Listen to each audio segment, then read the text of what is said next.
जब बारातियों को मिलता है घर चल के पंडित आए हैं तो दान करना है।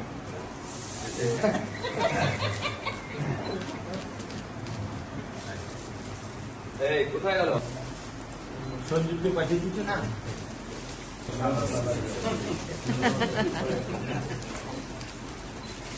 এটা होगा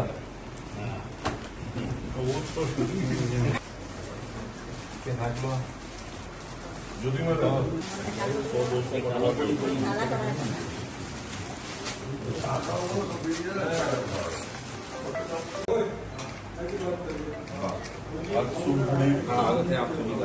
অভিনন্দন, শুভেচ্ছা। ধুতি ধুতি আছে। বাড়িতে গেছিলাম একবার, নাড়ু খেয়েছিলাম। টিভিতে দেখে ভালো আছেন তো?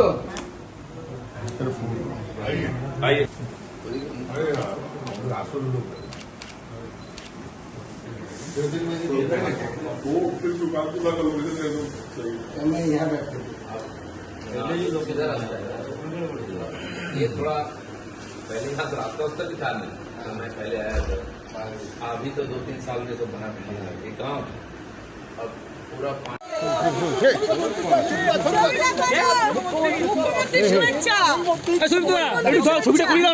লেখাটা একটু ঘোরান দাদা। দাদা লেখাটা একটু ঘোরান।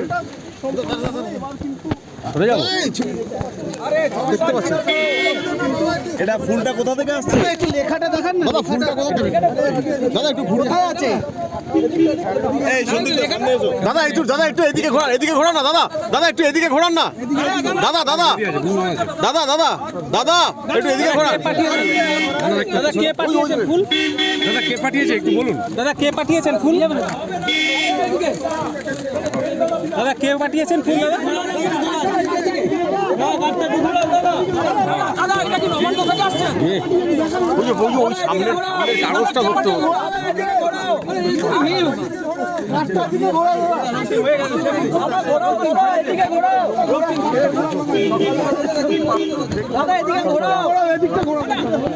মাননীয় মুখ্যমন্ত্রী কি পাঠালেন এটা শুভেচ্ছা বার্তা? শুরু হয়ে গেছে এবং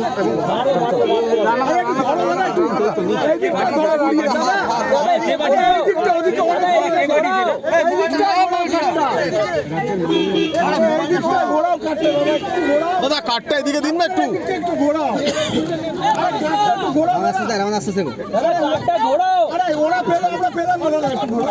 হ্যাঁ এদিকে একটু একটু দাদা দাদা আরেকটু ঘুরিয়ে দিন দাদা।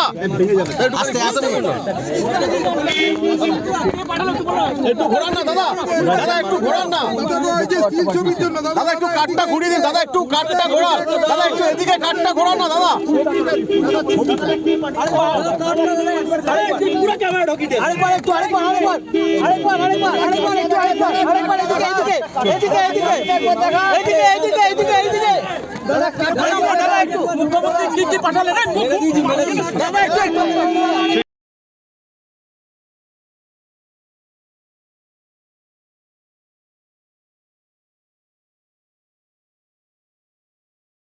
दो तीन जन मिले ये नहीं খবর পাওয়া গেল দিলীপদার বিয়ে মহিলা মোর্চার সদস্য আপনি এসেছেন আজকে বাড়িতে, কি বলবেন? দেখুন আমরা শুভকামনা দিতে এসেছি। এতে অস্বাভাবিক আপনারা কি দেখছেন আমার অন্তত পক্ষে মনে হচ্ছে না, বিশেষ করে যেখানে আমরা কলকাতায় থাকি। এর আগে আপনারা বহু রাজনৈতিক ব্যক্তিত্বের বিয়ে দেখেছেন, যদি বলেন প্রিয়রঞ্জন দাসমুন্সির বিয়ে দেখেছেন, আপনারা ইন্দ্রজিৎ গুপ্তর বিয়ে দেখেছেন, তিনি আবার ধর্ম পরিবর্তন করে বিয়ে করেছিলেন। তো বিয়ের মধ্যে অস্বাভাবিক কিছু নেই। রাজনীতিতে যারা থাকে, সামাজিক জীবনে যারা থাকে, তাদের সমাজের কাজ, রাজনীতির কাজ করতে করতে অনেক দেরি হয়ে যায়। যেমন প্রিয়রঞ্জন দার হয়েছিল, অনেক পরে উনি বিয়ে করতে পেরেছিলেন। অনেক রাজনৈতিক ব্যক্তিত্ব আছে যাদের এরকম হয়েছে। তো স্বাভাবিকভাবে আমরা মাননীয় দিলীপদার এবং তার আগামী নববধূ যিনি আসছেন তাদের আগামী জীবন অত্যন্ত শুভ হোক, ভালো হোক।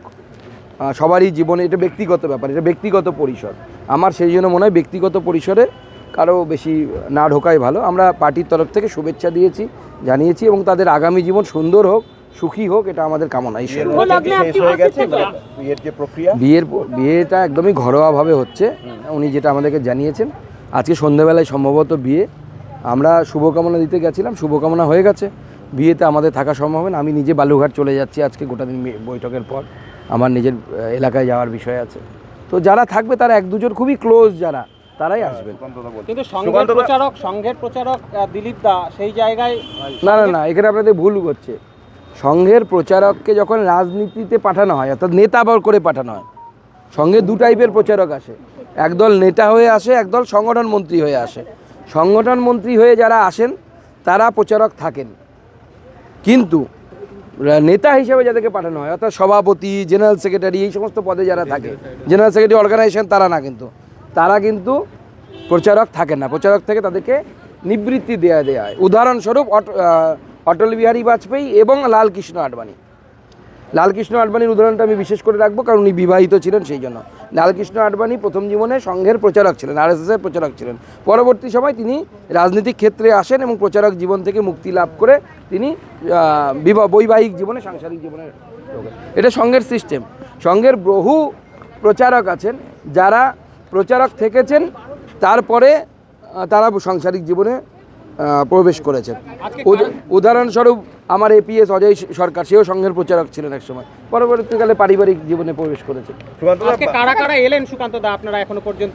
আমরা সবাই এসেছিলাম, সবাই পার্টির যারা বড়, সুনীল বনসাল থেকে শুরু করে, মঙ্গল পাণ্ডেজি থেকে শুরু করে, অমিতাভ চক্রবর্তী, সতীশ ধন, অমিত মালব্য আসতেন, উনি রাস্তায় দেরি হয়ে গেছে, উনি পৌঁছতে পারেননি।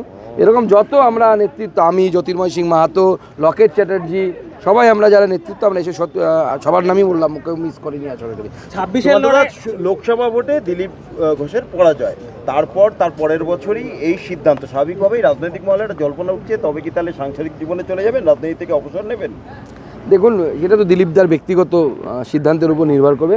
আমার বিশ্বাস দিলীপদা যেভাবে কন্ট্রিবিউট করেছেন বাংলার রাজনীতিতে, আগামী দিনেও উনি আশা করি সেইভাবে কন্ট্রিবিউট করবেন। সুকান্ত দা, বিয়ের ব্যাপারে আপনি সিনিয়র, দিলীপদাকে কি বলে এলেন বলুন তো? না, দেখুন, দিলীপদা আমাদের সকলের শ্রদ্ধেয় এবং সিনিয়র। স্বাভাবিকভাবে এই বিষয়ে আমার কথা বলা সাজে না। উনি আমাদের শ্রদ্ধেয়। ওনার মাকে আমরা প্রণাম করে শুভকামনা জানালাম। ওনার মা খুব খুশি। ওনার মা আপনারা শুনেছেন নিশ্চয়ই, মায়ের জন্যই প্রায় বিয়েটা করা আর কি। তো স্বাভাবিকভাবে মাকে দেখার লোক চাই, মা এখানে এসে আছেন। উনিও খুব চিন্তায় ছিলেন যে আমার নারুকে কে দেখবে। বর্তমান প্রাক্তনকে কি উপহার দিলেন? আমি মিষ্টি, ফুল, ধুতি, শাড়ি এগুলো দিয়েছি, বিয়েতে যা দিতে হয় আর কি। কি রীতি এখনো পর্যন্ত সম্পন্ন হলো? এগুলো আমি বলতে পারবো না, এগুলো ব্যক্তিগত। আইনি মতেই বিয়েটা হবে আজকে, তাই? আইনি মতে এবং বৈদিক মতে দুটোই হবে। থ্যাংক ইউ, ধন্যবাদ।